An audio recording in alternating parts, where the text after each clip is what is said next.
Wedding season is about to be among us. And today I'm going to talk to you about how you can get wedding photos that look like they belong in a magazine. Hey there, guys, and welcome back to the South Asian Wedding Grill. This is a topic that I kind of felt wasn't talked about across all platforms that I wanted to talk to you guys about because we all find inspiration somewhere, right? Whether you're a bride planning an engagement, or you're a bride planning a wedding, or whether you're a wedding planner looking to find new ideas across the board, we have to find inspiration somewhere. So where are we finding that inspiration? We are finding that inspiration through Pinterest, Instagram, even TikTok. We just want to find things that are new, things that just, it gets boring to see the same thing over and over and over again. And so where is it that we're looking to those things? And print magazines, there are not very many of them anymore. Everybody has gone digitized, but they are out there and everyone is finding them. So how is it that you ensure that your wedding is going to make it into one of those categories, into one of those platforms, and into one of those prints? Well, that's what I'm here to talk about today. How it is that you can set your wedding up for success, not only for your photo video vendors, but this is something that if your wedding hits those publications, everybody you hire to execute any part of your wedding is benefited because they get mentioned in there. So if you have your eyes on getting published somewhere, today, I'm going to tell you how that happens, why it happens, and how you can increase the odds of it happening for you. We all want luxurious, jaw-dropping photos, and we all want to know that our events are worthy of that. And a lot of that, believe it or not, comes from the way that it is set up, styled, and photographed, And so these are things that if I can encourage any clients out there to now invest in, now there are wedding stylists. You can hire a wedding stylist to just go through what your plans are, even with your planner before the big day, so that they can tell you where you can just up things a little bit to make them more intriguing, give them more texture, more depth, more, so that when the pictures are being taken, even though you didn't spend thousands of dollars on that, even if it just gives the glimpse that you could have, you would have, maybe you did, and creates that doubt, it will allow editors who are going through these selections to say, hey, let me stop. This grabs my attention. What is it that I love about this?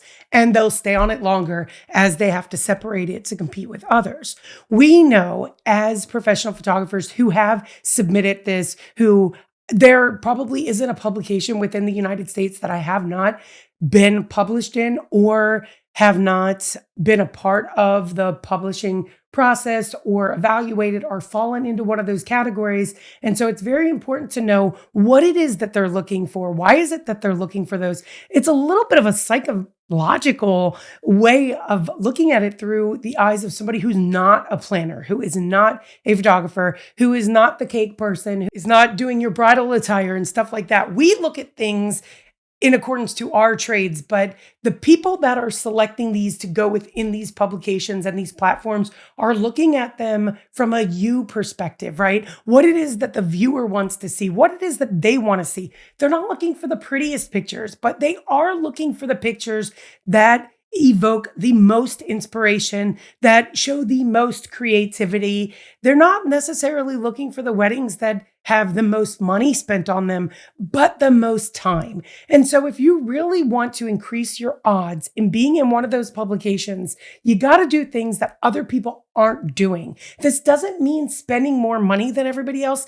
It means being more creative than everybody else. We've seen this on platforms as all of our girls follow a lot of different creators and, people who just inspire them. They do that for a reason. You guys do that for a reason. There's a very specific reason. You got to keep this in mind as you're starting to plan out your wedding decor. You're starting to plan out what it is that you're going to wear, what it is that you're going to do.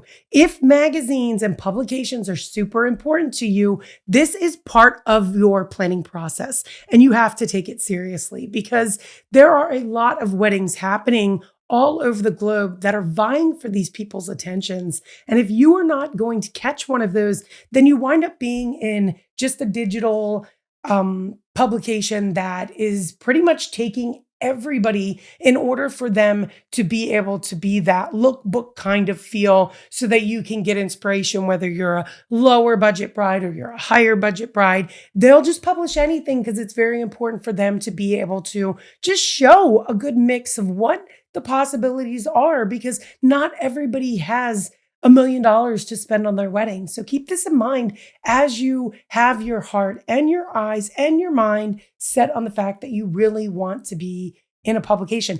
It doesn't hurt to ask your photo or your wedding planner what their process is for this. Do they submit all their weddings? What is it that they can do to ensure you that they're doing everything they can to make sure that your wedding is going to be published? This is, again, part of the booking process. You should ask, because I can tell you, I don't submit every single wedding that we shoot in a publication, because I know some of those application process are a waste of my time, because I know what it is that they want, what it is that they're looking for. And I know, unfortunately, whether or not that wedding has made the mark. So I am very particular about where I will submit a wedding to. And I have had planners approach me and say, hey, we'd really love for you to submit it to this publication or this magazine, or to see it be live here. And I tell them, well, we were missing some key elements in order for it to be considered there, because this is their checklist. And so it's very important that if these are amongst your goals, ask the key questions to make sure that you have the best chances possible in order to make sure that you get in there. I mean, some vendors just have better relationships with those particular platforms than others do, and they use those relationships to get these publishings. So just know that that is something that has to be part of your wedding planning process and considered as you move through and execute your wedding day. So here we ask, Amy, what is the secret to getting the best wedding photos?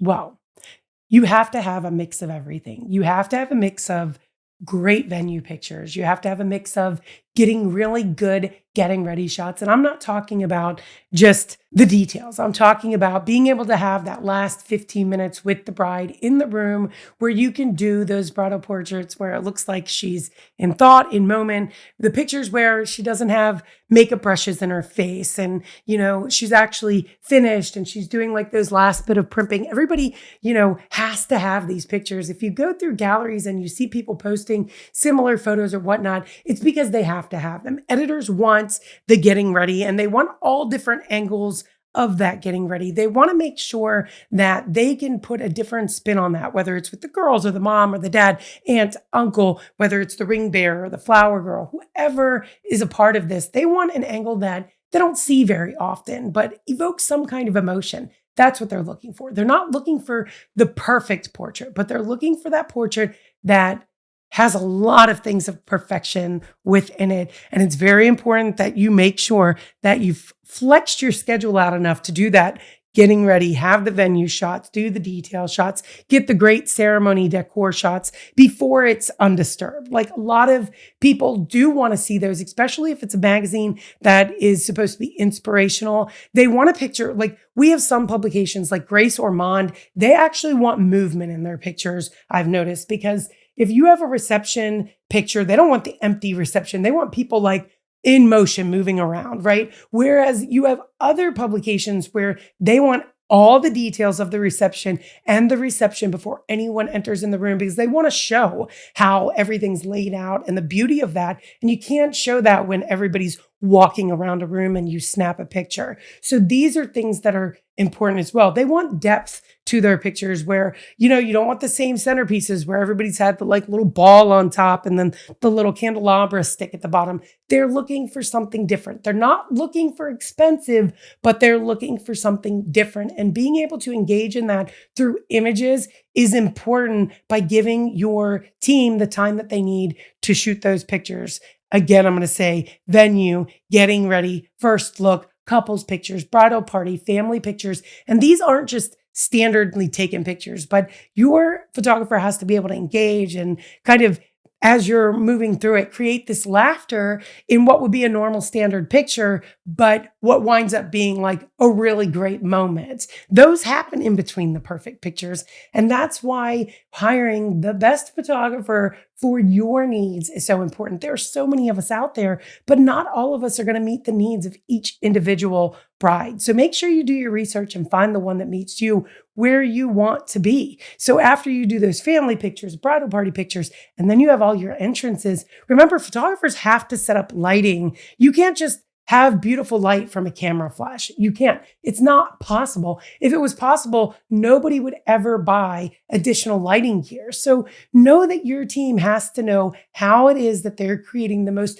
beautiful ambient light for your situation without being obnoxious, obtrusive, and in the way. That's so important. Your photographer avoids that because you never want post-wedding for people to be like, you had the most obnoxious photographer. I don't know if you realized it, but they were just everywhere, in the way all the time. So many pictures. People couldn't get pictures. People couldn't do that. Like, granted, we do get a lot of people who want to take pictures, and I try to make sure that I'm like, yeah, just get in here. Just don't block this camera. And we try to make sure that we allow them to get a snap here and there without being too overbearing and wanting to be in front of our cameras as well. But these are things that we have to make sure that we nail each and every single aspect of your wedding, because there's a list that we have to go down and include a couple pictures of this, couple pictures of this, couple pictures of this, in order for them to even look at it as a submission. So another thought to keep in mind is don't overly give your photographer or videographer team a checklist. If you've hired the right team, they know everything that they have to get. If there's something very specific they would not know to look for, by all means, definitely give them a list of items for that. But overall, you just want them to know what it is you want to look back on when it comes to your wedding day, not what it is you have to have pictures of on your wedding day, because we know you have to have pictures of absolutely everything. What's another thing that I can tell you makes for great editorial content? That is beautifully posed pictures as well as not overly posed pictures. This is going to be a request by all the different platforms. They want couples pictures, and they're going to want a beautiful couples picture that is well posed, but they also want that picture that looks like you guys were in the moment, having a moment. And those don't always happen with every single couple. So your photographer should know how to create that moment in the moments. And so I think that that's important to realize that not everybody has that skill and not everybody has that talent to be able to be with you with a camera in hand and be like, hey guys, let's do this. And then you do it just naturally and not realizing all the little things you did in between that we also snapped a picture of. And that is key to making sure that you get those, what people refer to as impromptu moments, candid moments, those special moments. Some of them are authentic and real, but a lot of them have to happen within the beautiful light that we have in the time that we've been designated and given. They don't just happen because you guys took a stroll by yourselves outside and all of a sudden these little things happen. So you have to love, get along, and feel super comfortable with whoever it is that you hire. And that's where I come back to this point that you really need to think, if you are hiring professionals and you are having a South Asian wedding ceremony of any particular kind that has those moments in there that somebody really needs to know what to look out for, that you find somebody with South Asian wedding experience, someone that you're not going to have to handhold or walk through. I can tell you that at weddings that we've done, I have had people come up to me just because I'm not Indian and they're like, oh, don't forget, you should get this. And I was like, yeah, definitely, I'll get it. You know, I know what I have to get because I've been doing this for so long, but a lot of times I'll pacify them and I'm like, yeah, I know, right? Like, that's one of my favorite parts. And they're like, oh, and then I'll just tell them, yeah, like, my husband, who is also Indian, I've been married into this. And then they're just like, they back off really quickly because they're like, that girl's got this. Like, she's married to an Indian, like, and it just sets them at ease. And then aunties or uncles will go and have a seat. But it's really important that you make sure that you hire photographers that know exactly what they're doing, exactly what to look for, especially if you're having a Hindu ceremony and things, the order could get changed around a little bit in order to make sure that muhurtam happens on time. You want to make sure that your wedding photographer knows exactly what they should be looking for. Because it's not always that it's an order that you're looking for. It's things that you're looking for that you know have to happen in that particular time frame. All right, guys, this is where I'm going to call you to action. If you guys have not yet booked your wedding photographer, give me a call. Reach out to me, email me, message me, drop a comment in here. Tell me you want to talk. I will definitely reach out to you. You have absolutely nothing to lose here. This is just a conversation between two people where I can just walk you through your timeline and see if we could be the right fit. See if I'm the one that sets you at ease and you're like, that's my girl. Those are my photographers. I would love to be your wedding photographer for your wedding day. So check us out at Rigettis.com, RAGETIS.com, where you can see more of our work as well as Instagram, The Rigettis. And we would love for you to leave a comment below and tell us, what is it that you're most excited about for your wedding day? What is it that you're most worried about on your wedding day? Is there something that maybe I could say or comment on that would set you guys at ease? Drop it below. I would love to hear from you. Until the next episode, guys, stay safe, be well, and have an amazing time planning your wedding, because this is something that's going to go by way too fast.